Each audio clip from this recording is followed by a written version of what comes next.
Welcome to my YouTube channel Lakshya Rajasthan.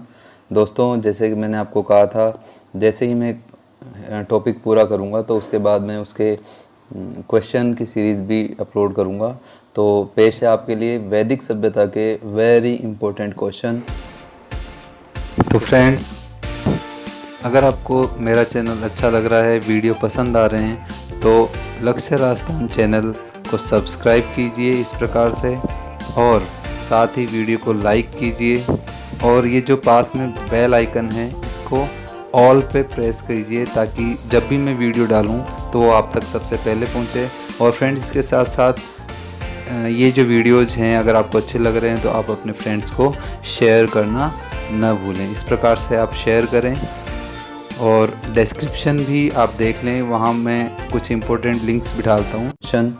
दोस्तों, इस video में 26 क्वेश्चन है, लेकिन कम से कम 60 से 70 क्वेश्चन इसमें आप क्लियर करेंगे। और इसके रिज़ल्ट सबसे अच्छे तब मिलेंगे दोस्तों जब आप वैदिक सभ्यता के जो 4 छोटे छोटे वीडियो हैं वो देखें, उसके बाद ये सोल्व करें। सारे क्वेश्चन उन्हीं में से हैं और सारे question very very very important हैं। और तो शुरू करते हैं दोस्तों। वैदिक सभ्यता, सबसे पहले पहला क्वेश्चन है, ऋग्वेदिक साम्यता, ऋग्वेद की साम्यता किस पुस्तक से है? तो ऑप्शन है आपके बाइबिल, कुरान, जैन अवेस्ता और मज्म ए बहरीन। तो दोस्तों, जैसे कि मैंने वीडियो में बताया था, तो आपका आंसर होगा जैन अवेस्ता। ईरानी पुस्तक है और इससे ऋग्वेद की साम्यता मिलती है। बहुत सारा मैटर इन दोनों में समान है, इसलिए उत्तर होगा जैन अवेस्ता। ओके फ्रेंड्स, अगले क्वेश्चन में चलते हैं। अगला है, ऋग्वेद में नदी तमा किसे कहा गया है? ऋग्वेद में नदी तमा किसे कहा गया है? गंगा, यमुना, सरस्वती और सदा नीरा। 4 ऑप्शन है फ्रेंड्स आपके पास, तो इसका आंसर होगा सरस्वती। ठीक है फ्रेंड्स, सबसे पवित्र नदी थी, इसलिए इसे नदी तमा कहा गया है। अगला क्वेश्चन देखते हैं। वैदिक काल में गंगा व यमुना के मध्य का क्षेत्र क्या कहलाता था? पहला ऑप्शन है ब्रह्मर्षि प्रदेश, दूसरा है मध्य देश, तीसरा है आर्यवर्त और चौथा है सप्त सैंधव प्रदेश। तो गंगा और यमुना के मध्य का जो क्षेत्र है वह कहलाता था दोस्तों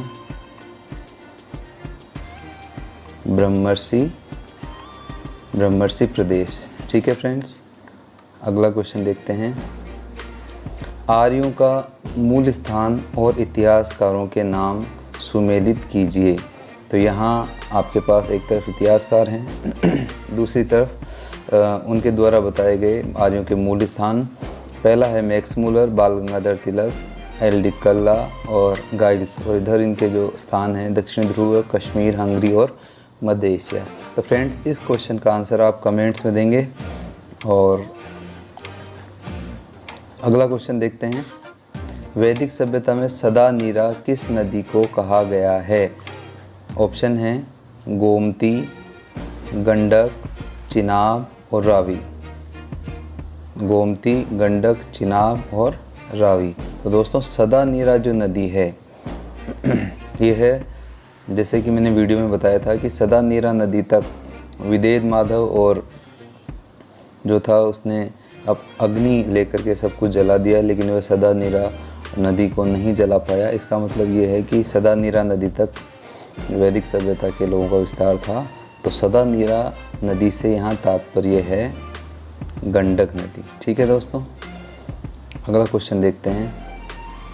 निम्न में से किस वेद का ऐतिहासिक महत्व नगण्य है? बहुत अच्छा प्रश्न है। ऐसा वेद जिसका ऐतिहासिक महत्व ना के समान है, तो ये आपका आंसर होगा दोस्तों सामवेद।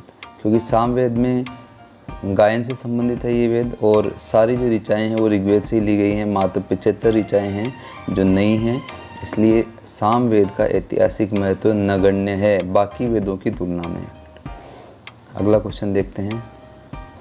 किस वेद का आरण्यक उपलब्ध नहीं है? बहुत अच्छा प्रश्न है फ्रेंड्स, कई बार परीक्षाओं में सीधा पूछ लिया जाता है। तो ऑप्शन है आपके ऋग्वेद, सामवेद, अथर्ववेद और यजुर्वेद। तो आपका आंसर होगा अथर्ववेद। अगला क्वेश्चन है, दासराज युद्ध किस नदी किनारे लड़ा गया? बहुत महत्वपूर्ण प्रश्न है परीक्षा की दृष्टि से। दासराज युद्ध किस नदी किनारे लड़ा गया? तो दोस्तों थोड़ा सा मैं इसके बारे में आपको बता दूं कि दासराज युद्ध है यह दासराज युद्ध जो है यह त्रित्सुकुल, देखिए ध्यान रखेंगे आप, भरत तो कबीले का नाम था और त्रित्सु ये उसके कुल का नाम था और राजा का नाम था सुदास। क्या नाम था दोस्तों? सुदास। तो भरत कबीला, त्रित्सुकुल और सुदास, इसके और वर्सेज 10 राजाओं के मध्य ये युद्ध हुआ था और इस युद्ध में सुदास की विजय हुई थी और सुदास के जिस समय गुरु थे वो थे वशिष्ठ। ठीक है दोस्तों, याद रखिएगा वशिष्ठ। विश्वामित्र को सुदास ने निकाल दिया था, इस कारण से विश्वामित्र ने विरोधी राजाओं से मिलकर के युद्ध किया सुदास से और इसमें सुदास की विजय हुई। तो दोस्तों यहाँ आपके ऑप्शन हैं कि अब सवाल ये है कि किस नदी किनारे लड़ा गया। पहला ऑप्शन है परुष्णी, दूसरा शतुद्री, तीसरा अस्किनी और चौथा गोमल। तो दोस्तों आपका आंसर होगा परुष्णी। बहुत अच्छा क्वेश्चन है। इसके साथ ही मैं आपको ये जो नदियों के नाम है ये आपको याद होने चाहिए। मैंने वीडियो में बहुत अच्छे से समझाए हैं और सप्त सिंधु प्रदेश भी बहुत अच्छे से समझाया है। आप एक बार देखेंगे तो कभी नहीं भूलेंगे दोस्तों। अस्किनी जो नाम था ये था चिनाब नदी का, ठीक है फ्रेंड्स, और गोमल था गोमती। इस प्रकार से ये जो नदियां हैं ये इनके प्राचीन नाम हैं। अगला क्वेश्चन देखते हैं फ्रेंड्स, वैदिक काल में संग्रहिता किसे कहा गया है? बहुत अच्छा प्रश्न है। संग्रहिता किसे कहा गया है वैदिक काल में? तो आपके ऑप्शन है दोस्तों, अर्थमंत्री, राजा का मित्र, प्रतिहारी और कोषाध्यक्ष। तो आपका उत्तर होगा संग्रहिता कहा जाता था दोस्तों कोषाध्यक्ष को। ठीक है फ्रेंड्स, संग्रहिता किसे कहा जाता था? कोषाध्यक्ष को। अर्थमंत्री जो होता था दोस्तों उसे कहा जाता था भागदूत। ठीक है फ्रेंड्स, और राजा का मित्र जो है वो कहलाता था पालागल। जैसे कि मैंने वीडियो में आपको याद करवाया था कि राजा का मित्र कैसा है दोस्तों? पागल। तो इस तरीके से आप याद कर सकते हैं। प्रतिहारी को कहते थे दोस्तों वैदिक काल में क्षता। ठीक है फ्रेंड्स, तो यहाँ आपके 4 क्वेश्चन क्लियर होते हैं इसी क्वेश्चन में और सारे इंपॉर्टेंट हैं। अगला क्वेश्चन देखते हैं 10वां, वैदिक काल में स्त्रियों को राजनीतिक अधिकार नहीं थे। बहुत अच्छा प्रश्न है वर्तमान परिप्रेक्ष्य में। तो और ये मैंने थोड़ा अलग हटके भी बनाया दोस्तों। तो इसमें कथन बताना है कि क्या ये कथन सत्य है, क्या असत्य है, या आंशिक सत्य है या आंशिक असत्य है। तो फ्रेंड्स याद रखिएगा, बहुत महत्वपूर्ण प्रश्न है। वैदिक काल में स्त्रियों को राजनीतिक अधिकार नहीं थे, ये जो कथन है यह बिल्कुल सत्य है। 2 अधिकार नहीं थे दोस्तों, याद रखिएगा, बहुत इम्पोर्टेंट हैं। वैदिक काल में स्त्रियों को एक तो संपत्ति का अधिकार नहीं था और दूसरा राजनीतिक अधिकार नहीं था। ओके फ्रेंड्स, अगला क्वेश्चन देखते हैं, निम्न में से किस प्रथा का चलन वैदिक सभ्यता में था? ठीक है दोस्तों, था। तो अगर था आ रहा है तो इसका मतलब ये है कि आपके पास 4 ऑप्शन हैं। उन 4 ऑप्शन में आपको एक देखना है जो था और 3 नहीं थे। अगर यहाँ नहीं था होता तो दोस्तों आपको एक ऑप्शन देखना था जो नहीं था। ठीक है फ्रेंड्स, तो यहाँ कौन सी प्रथा का चलन था? तो देखिए, बाल विवाह वैदिक सभ्यता में नहीं होता था। पर्दा प्रथा बाद में आई तुर्क आक्रमणकारियों के बाद। सती प्रथा भी नहीं थी। तो आंसर होगा दास प्रथा। बहुत अच्छा क्वेश्चन है परीक्षा की दृष्टि से। अगला क्वेश्चन देखते हैं दोस्तों, वैदिक सभ्यता में जौ के दलिए के लिए प्रयुक्त शब्द था। ऑप्शन है करम्ब, यवागु, वधूय और सीरा। ठीक है फ्रेंड्स, करम्ब, यवागु, वधूय और सीरा। तो इसका जो आंसर है वो होगा यवागु। यहाँ 3-4 क्वेश्चन आप अच्छे से क्लियर कर लीजिए फ्रेंड्स।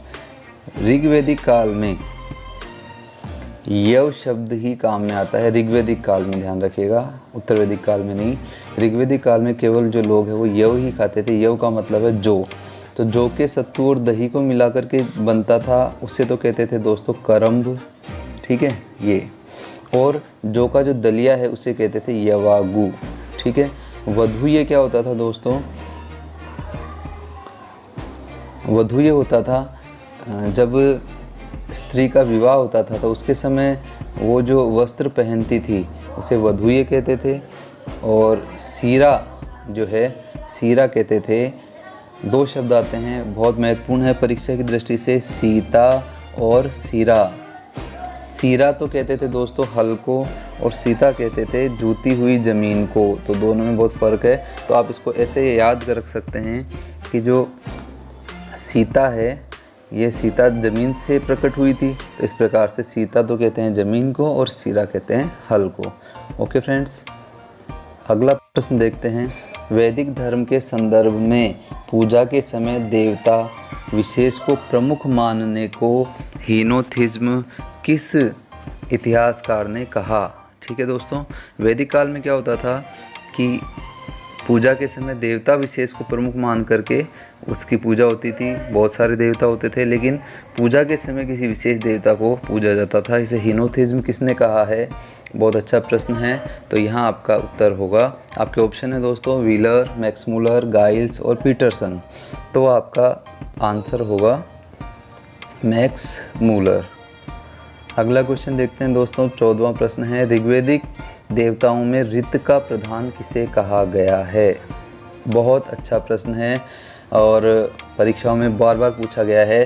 तो इसका आंसर है वरुण। ठीक है फ्रेंड्स, यहाँ में तीनों और देवताओं को मैं आपको कंसेप्ट क्लियर कर देता हूँ। अग्नि जो है, ठीक है फ्रेंड्स, अग्नि था, ये पृथ्वी स्थानीय देवता था और ये मध्यस्थ का कार्य करता था दोस्तों। जो हवन होते थे, और तो हवन के द्वारा आर्य लोग ये चाहते थे कि उनका जो हवन है, उनके जो कार्य कर्म हैं, वो देवताओं तक अग्नि ही लेके जाए। अग्नि मध्यस्थ का कार्य। इंद्र सर्व प्रमुख देवता था ऋग्वेदिक काल का, और इसे पुरंदर आदि कहा गया है। वरुण जैसे कि मैंने बताया ऋत का प्रधान है, सर होगा वरुण। अगला प्रश्न देखते हैं। ऋग्वेदिक काल में ऊनी वस्त्र हेतु विख्यात था। ऊनी वस्त्र के लिए विख्यात था गंधार। ठीक है फ्रेंड्स, विख्यात और प्रख्यात और कुख्यात, तो तीनों अलग अलग वर्ड हैं हिंदी की दृष्टि से।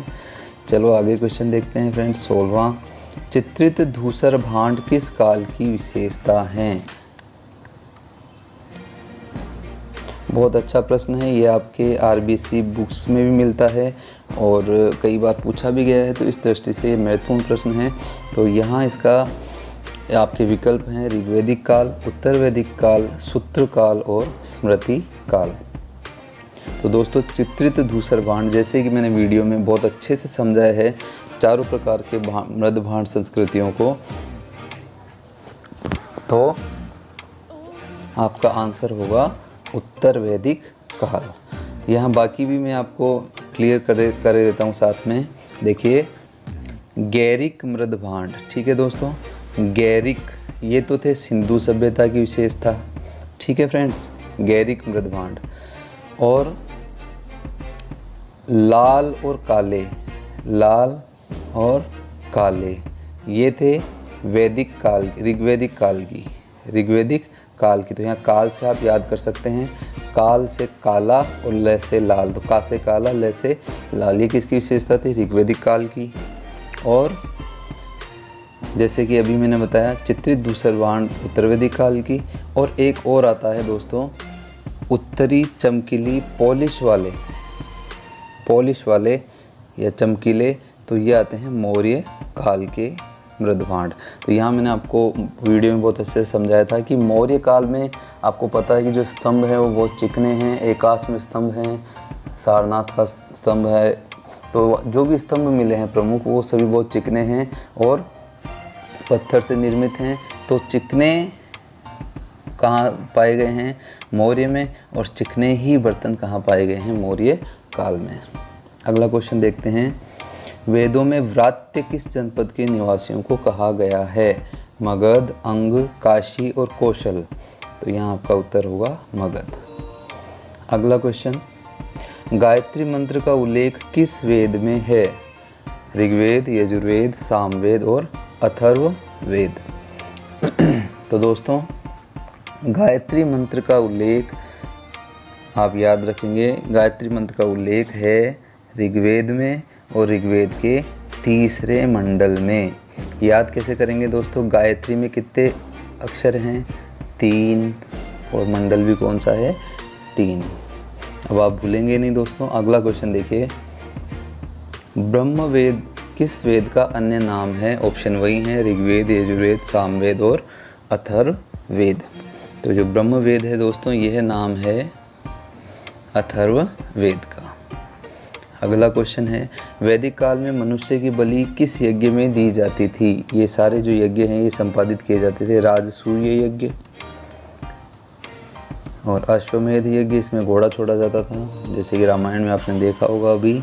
वाजपेयी यज्ञ और पुरुष मेध यज्ञ। तो आपका जो आंसर है दोस्तों ये है पुरुष मेध यज्ञ में मनुष्य की बलि का प्रावधान था। अगला प्रश्न है, 4 आश्रमों का उल्लेख सर्वप्रथम किस उपनिषद में मिलता है या किस पुस्तक में मिलता है? पहला ऑप्शन है छांदोग्य उपनिषद, दूसरा है जावाल उपनिषद, तीसरा है बृहदारण्यक और चौथा है कठोपनिषद। तो बहुत अच्छा प्रश्न है। 4 जो आश्रम है इसका उल्लेख सर्वप्रथम मिलता है दोस्तों, सर्वप्रथम मिलता है जाबालोपनिषद में। याद रखिएगा जाबालोपनिषद में। ऊपर एक आया था अभी बृहदारण्यक, तो जो बृहदारण्यक है उसमें 3 का मिलता है, लेकिन चारों उपनिषदों का पहली बार जो उल्लेख है वो मिलता है जाबालोपनिषद में। अगला प्रश्न, आश्वालायन गृहसूत्र में विवाह के कितने प्रकार बताए गए हैं? तो आश्वालायन गृहसूत्र में 6, 7, 8 और 9। तो विवाह के 8 प्रकार जैसे कि प्रचलित हैं, तो आंसर होगा 8। यम नचिकेता संवाद किस पुस्तक में है? मुंडकोपनिषद, कठोपनिषद, छांदोग्य उपनिषद और ऋग्वेद। यम और नचिकेता का संवाद किस पुस्तक में है? तो आपका आंसर होगा दोस्तों कठोपनिषद। अगला क्वेश्चन देखते हैं, वैदिक गणित व यज्ञ वेदी के निर्माण की जानकारी का स्रोत है। वैदिक गणित और यज्ञ वेदी के निर्माण की जानकारी का स्रोत जो है वो क्या है? शुल्वसूत्र है, शतपथ ब्राह्मण है, कठोपनिषद है या मुंडकोपनिषद है? तो दोस्तों इसका आंसर है शुल्वसूत्र। अगला क्वेश्चन देखते हैं, शून्य का उल्लेख किस वेद में मिलता है? तो ऋग्वेद, यजुर्वेद, सामवेद और अथर्ववेद आपके ऑप्शन हैं। तो शून्य का उल्लेख जैसे कि मैंने वीडियो में बताया है, शून्य का उल्लेख मिलता है दोस्तों यजुर्वेद में, और यजुर्वेद के भी 39वें अध्याय में 6 नंबर का जो श्लोक है उसमें शून्य का वर्णन मिलता है। ठीक है फ्रेंड्स। अगला और आखिरी क्वेश्चन है आज का, वैदिक काल में बलि क्या था? ऑप्शन है पेय पदार्थ था, कर था, अन्न था या यज्ञ था। तो बलि क्या था दोस्तों? बलि एक प्रकार का कर था जो कि राजा लेता था। याद रखिएगा ऋग्वेदिक काल में यह वैकल्पिक था और उत्तर वैदिक काल में यह अनिवार्य कर बन गया था। और जैसे कि मैंने वीडियो में बताया है फ्रेंड्स कि ये जो कर है ये कौन देता था? ये कर देता था मात्र तीसरा वर्ग। जी हाँ दोस्तों, ब्राह्मण नहीं देते थे, क्षत्रिय नहीं देते थे, वैश्य देते थे और शूद्र भी नहीं देते थे। इस प्रकार से जो सारा जो भार है कर का ये किस पर था दोस्तों? वैश्य वर्ग पर। ठीक है फ्रेंड्स। तो दोस्तों इस प्रकार से मैंने आज वैदिक काल के अति महत्वपूर्ण प्रश्न कवर किए हैं। मुझे आशा है आपको अच्छे लगे होंगे। दोस्तों अगर आपको चैनल अच्छा लग रहा है आप देखिए वीडियो जा कर के। अगर आपको अच्छा लग रहा है तो चैनल को सब्सक्राइब कीजिए, लाइक कीजिए और शेयर कीजिए ज़्यादा से ज़्यादा। और यदि कुछ आपको कमी लग रही है तो बिल्कुल आप मेरे को कमेंट्स में बताइए ताकि मैं और अच्छा मैटर आपके लिए ला सकूं। दोस्तों ये जो वीडियोज़ हैं इसमें आप यूपीएससी आरपीएससी तक के क्वेश्चन देखेंगे और मेरी यही सलाह है कि आप यदि ये पढ़ लेंगे तो आपको इतिहास में किसी भी परीक्षा के लिए कोई भी मैटर पढ़ने की आवश्यकता नहीं होगी। तो thanks for watching, thank you very much.